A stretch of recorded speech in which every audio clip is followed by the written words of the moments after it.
এই না না, একদম না, এটা কিন্তু স্বামী সুলভ আচরণ হয়ে যাচ্ছে।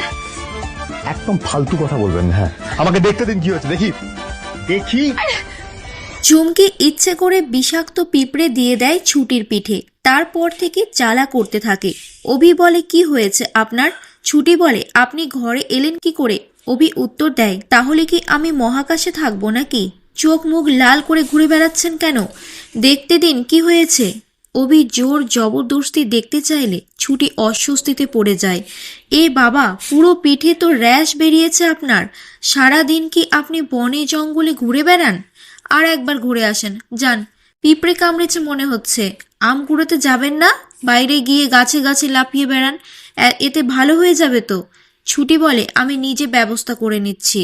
অভি বলে আপনার কি এত বড় হাত যে পিঠের সব জায়গায় চলে যাবে? চুপ করে বসুন আমার সামনে, আমি ঠিক করে দিচ্ছি। একটাও বাড়তি কথা আর আপনার থেকে আমি কিন্তু শুনতে চাই না। অভি তারপর ওষুধ লাগিয়ে দেয়।